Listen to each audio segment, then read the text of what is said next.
Hey, welcome to the HR Happy Hour work break. You are here with me, Trish McFarland, and today Steve is actually out working with a client and could not break away. So sad because it's already 4:39, at least where I am. So I have a guest host today with me, Karen Hunter. Hey, Karen. Hey, how are you? Good to be Good. here. Good. I kind of like this Steve's busy today.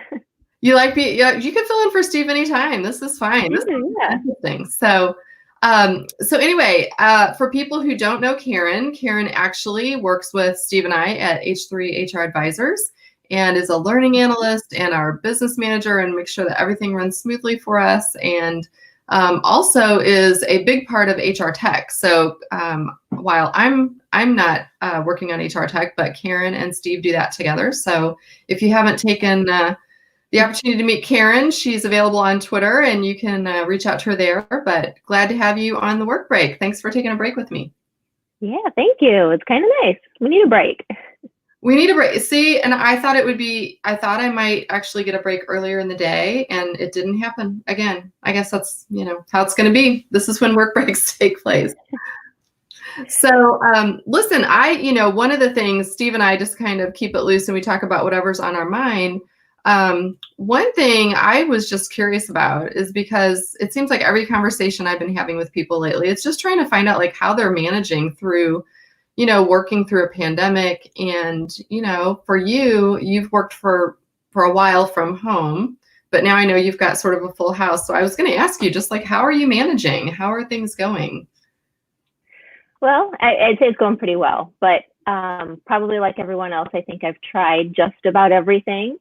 Been a part of all of the Zoom calls, the happy hours, the yoga online, you can see I've got my bike back here.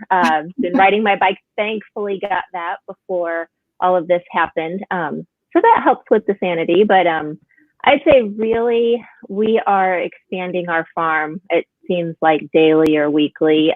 So we have 4 goats now and 10 chickens. It's been a lot of fun.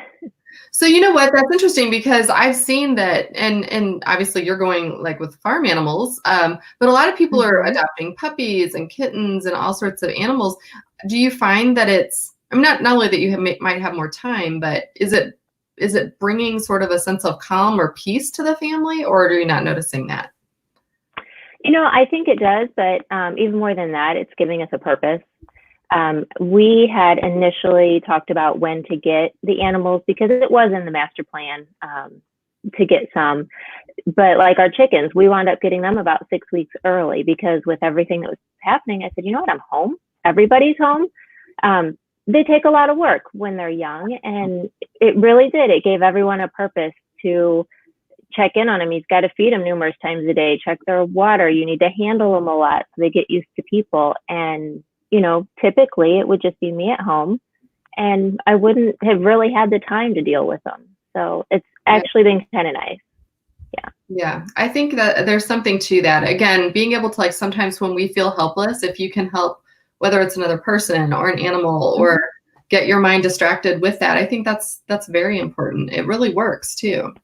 It does. And I've seen a lot of people getting, puppies, kittens, things like that. And you've got time to potty train. You have time to do these things. Yeah, I hear you. You mentioned, this is interesting. You mentioned being on a lot of Zoom calls, which I know everybody is. I was talking with someone earlier today, Stacey Harris, a friend of ours and friend of the HR industry with the Sierra Cedar survey. So if you haven't looked that up, please take time to take that survey for her. But no, we were just talking about, she said she's been participating in like Zoom weddings and, baby showers and things like that. Have you done any of that? Or is it all just like work Zooms or what are you doing?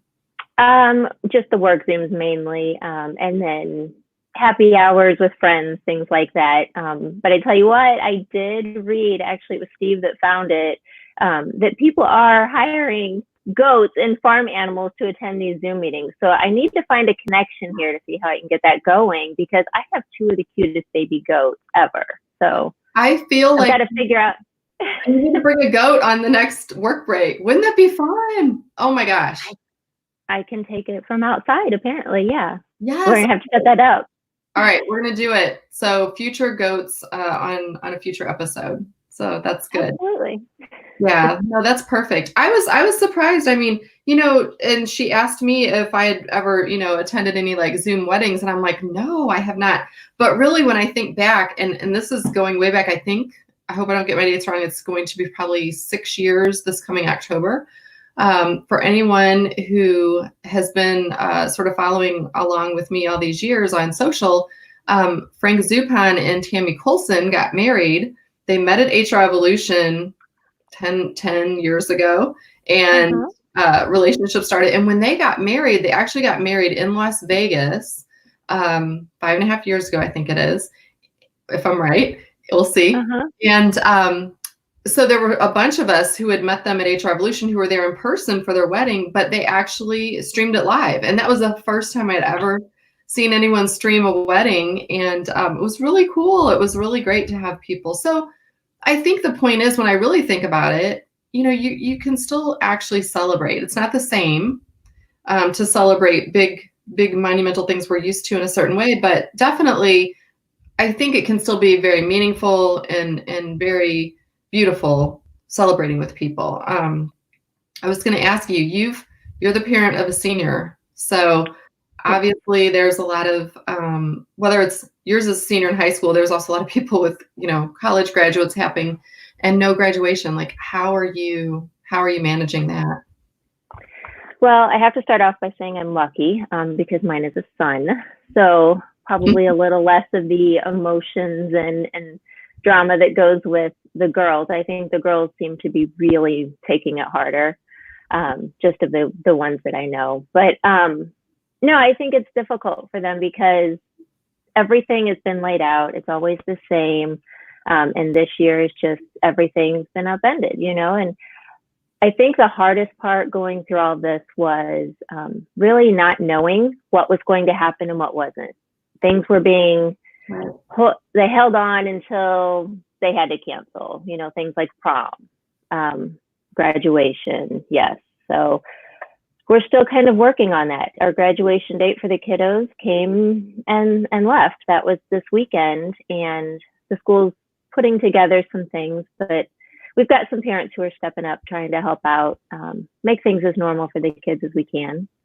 It's definitely hard though. I can't imagine like being on the college side of it, putting 4 years into, the dream school of your choice and not getting that last hurrah. That would be hard. That's true. I think, again, whether it's a graduation, baby showers, birthdays, there's lots of parades and things going on, but it's not available in all areas. And so that's where it gets challenging. I would just say, if there's anybody who's watching or watches this after the fact and you've got any creative ideas on how to help graduates kind of make it through, because this is really the week where all the graduations would have been starting across the country. So even if you don't have a graduate, obviously you may have an idea of how they could get together. I've seen everything from, drive-in movie theaters, like hosting them, or obviously parades, things like that. But yeah, it'd be interesting to hear what the world recommends, in terms of handling it. So that's true. And if anybody needs any ideas, we did have one of our parent groups I was lucky enough to be a part of, created the Adopt a Senior program for our area. It was something that I believe came out of St. Louis originally. But what a fun thing. I can tell you just from the seniors that I know who got adopted by either someone they knew or just someone from the community, and getting cards and letters saying, we're here for you, you can do it, little gifts. It really made them feel special. So if your school hasn't set that up and you're looking for something else to do, it's a good idea. Yeah. We do this, and probably a large majority of the people watching this type of show will be, people in HR. And so we talk a lot about recognizing employees. And this is a time where, when you know of or hear of people in your own community, maybe you don't even have kids or kids in school, or maybe you got little ones, reach out to those schools and speak with, whether it's a local college or a local high school, and see what you can do maybe to recognize somebody, because it's so important, at this point, especially because they're very scared students have never been through anything like that, like this, to this level. And while we haven't necessarily lived through a pandemic either, we've lived through other traumatic things. For example, I know they kind of say that high school seniors were born in the year of 9/11, which that seems impossible that it was that long ago. But think about it. I mean, that was, although not as long of a period of time, it was very scary for us who were going through that in the moment. And so we've learned some lessons that we can help with coping. That's very true. Yeah. I was going to ask you one other thing, and then I know we're going to wrap because we're getting probably at the 10-minute mark. But, you spent your career as an educator and before becoming a learning analyst, and have studied brain-based learning, have degrees in that as well. One thing that someone said on a live event I was participating in the other day, so Skillsoft had their Perspectives event, and it was a 24-hour event, which is available on replay, I believe. Really good. But I had insomnia, like usual, and I was up in the middle of the night, and I was listening to their event as it took place in London. I wrote this down because I wanted to ask you about it. They had someone there speaking about business continuity. It was a panel. One of the panelists was from Deutsche Telekom, and he was telling about how the best advice he would have for businesses is to practice for crisis. So, for example, it made me think about being a student. We would do fire drills, or we live in the Midwest in the U.S., so we would do tornado drills, right? The tornado siren goes off, everybody drops and covers. Like, you kind of know because you practice what to do in an emergency. I don't feel like we've ever had a practice at work for not necessarily a pandemic, but a major, major business disruption. As an educator, have you had any experience in your entire career of, like, whether it's with children or with adults, practicing for other types of crises before? And do you see that it's even necessary? Well, absolutely. I mean, I think it's necessary. Just living in the times we are now. I mean, who would have thought, right? Who would have thought that we would be living like we are now? 6 months ago, somebody could have told us that this would have happened and we wouldn't have believed it. That's true. How do you get used to that? But as far as preparing, I mean, yeah, we've got the tornado drills, the fire drills and things. I'd say really before I got out of the classroom, really per se, is the active shooter drills. And those were scary. Oh, yeah. I didn't even think of those were just starting to make their mark as I was transitioning to other roles. And, I think part of that came after, not only 9/11, but just more of the terrorist acts coming, and then school shootings ramping up. That was becoming the new normal, is to prepare not only the teachers for how to react, but also the kids. And it was hard being on that side of it, knowing that you're preparing these little guys. I had kindergartners and first graders at the time. And to know that you were preparing them for something like that could be a normal. Right. That was scary. I wonder too, and maybe this is for a future conversation, but I know you still have friends who are teachers of little ones. It'd be interesting to hear when they do go back, how they have to instruct on being safe from an unseen virus, how that changes. Right. So I guess that'll remain to be seen as people are just now starting to go back to work in many of the states. I saw, I think it's 48 of our 50 states now have at least a little bit of relaxation in the shelter at home orders. And so I guess we'll see these next couple of weeks how people start to go back and what they're training on. But, obviously trying to just be safe and keep things sanitized is the way to go.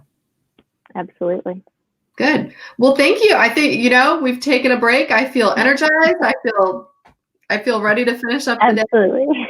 Hopefully you do too. Thanks to everyone who watches and listens. And also, I will be out tomorrow. And so Karen is going to guest host with Steve Bose. So today Steve was off with some client work. My daughter is actually having her wisdom teeth out tomorrow. So hopefully she'll come through flying colors. We've postponed a long time because of the pandemic, but it's time. We have to do it. We have to go ahead and move forward. So you can catch Karen here tomorrow We'll see if it's I will. the same time. Hey, and maybe you can show a goat. There we go. That's a good idea. That's I might just take the call from out there. Okay, you need to tell Steve Boz you need to take your work break from where the goats are. That would be really, really cute. You could sit out there with them. Okay. All right. Well, everyone, again, thank you for listening in, for continuing the tweets. Please continue to send us ideas and what you'd like to talk about, and we'll see you tomorrow. Thank you.